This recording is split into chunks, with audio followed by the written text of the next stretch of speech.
Born and raised right here in Attleboro, he attended St. John's Elementary School and through middle school, and then he attended Bishop Feehan, our Catholic school right here in our city. 21 years he gave to our country on the open sea. So it gives me great pride to introduce to the podium a member of our American Legion, Mr. John Vandal, United States Navy.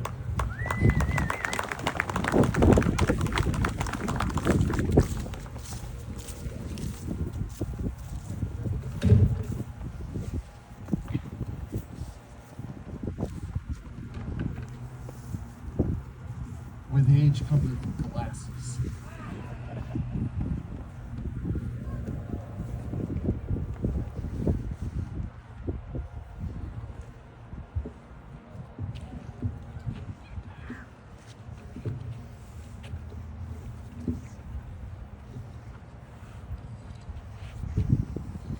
Now, my fellow vets told me I better keep it short, because everybody knows I have a way of talking. So, good morning. I'd like to thank everyone for being here. It really touches my heart that, on Veterans Day, we have a decent crowd, because it's important. My name is John Vandal, and I am an aviation structural hydraulics mechanic, first class, retired. I began my naval career in December of 1984 to December of 1985 in a delayed entry program. The day I was supposed to go active duty, I got in a car accident. Put my military career on hold for 4 years. So after 4 years, 2 CAT scans and a medical waiver, I tried again. And on April 3rd of 1990, I made the best decision of my life.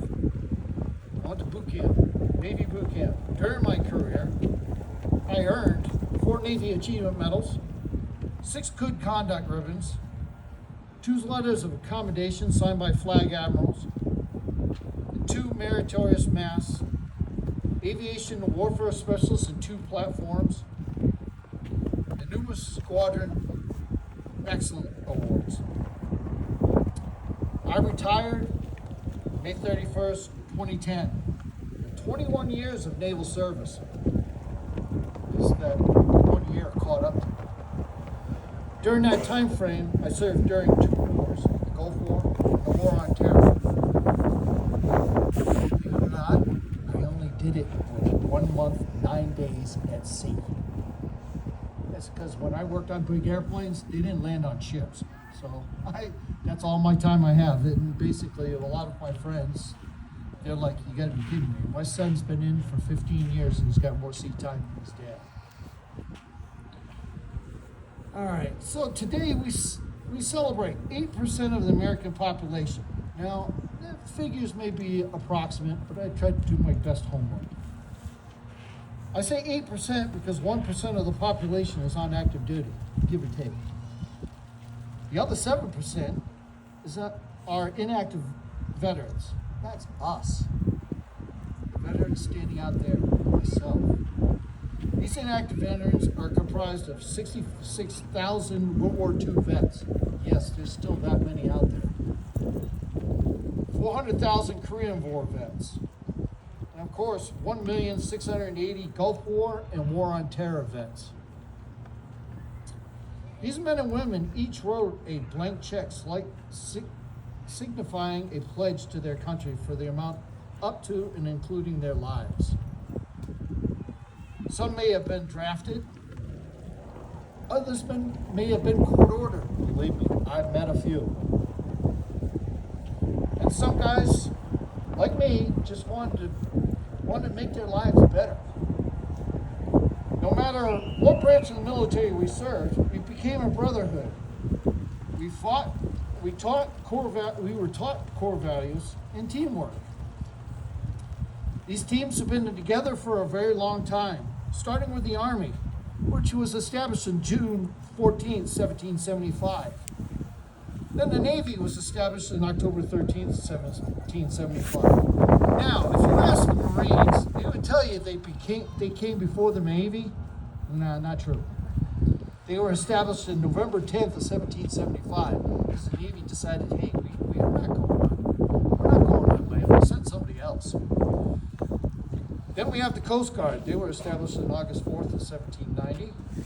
And then the Air Force was established on September 18th, 1947. Last but not least, the Space Force was established in December of 2019. This year marks the 250th anniversary of the Army, Navy, and Marine Corps.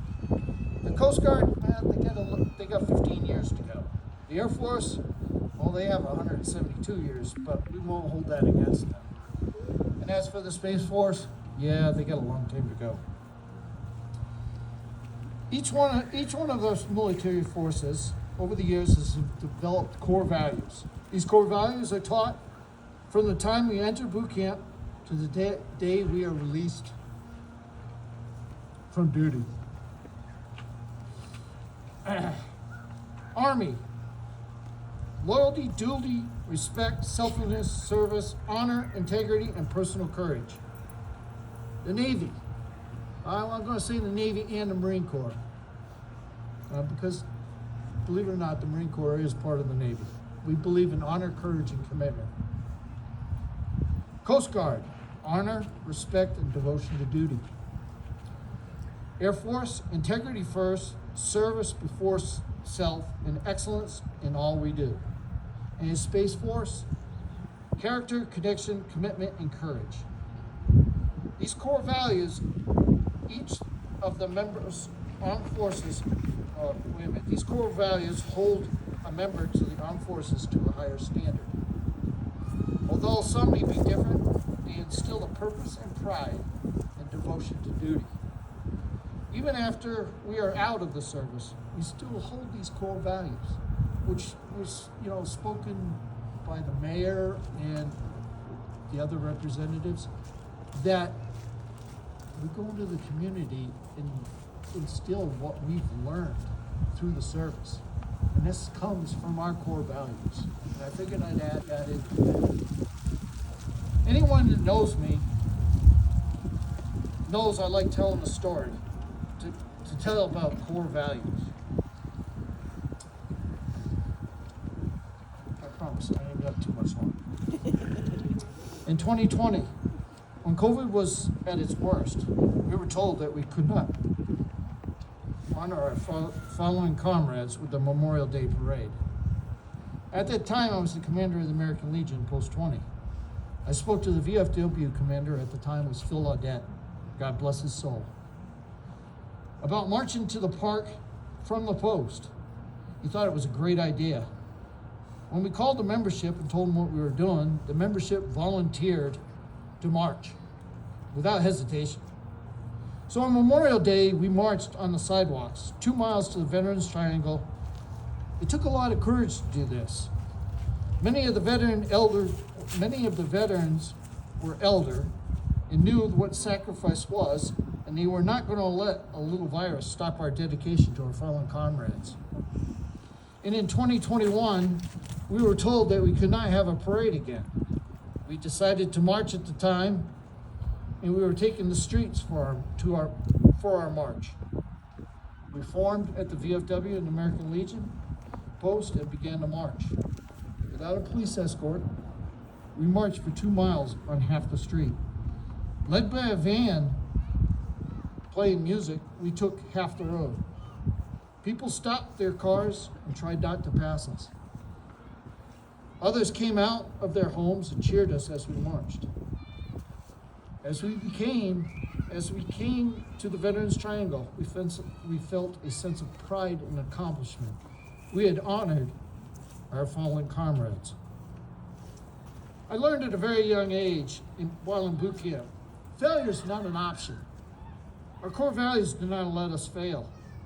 If we are failing, we just regroup and move forward. We also teach others as we stand relieved.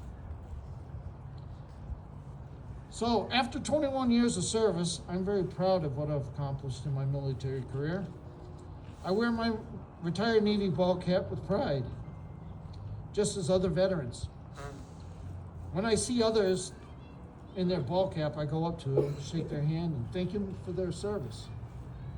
I may not know them, but I want to make sure they know from me. If time permits, some tell me what their job was. Some might even tell us a story about their time in. We all have something in common. We made sacrifices and it brought us closer together. It is a brotherhood. It's like the average person will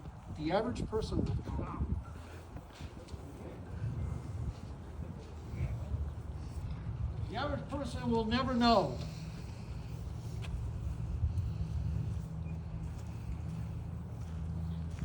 Many times I go to events. I will not know anybody there. However, by the end of the event, I will be sitting with at least 6 people talking about their time in the service. We are drawn to each other looking for camaraderie. We feel safe amongst other vets, and I would like to think that the hats that we wear help us identify each other.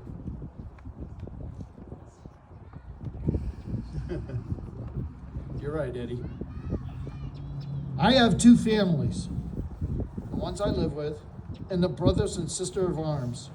Both are close to my heart. In closing, I would like to thank each of you for making the time today and be here and honor my veteran family and me. Thank you very much.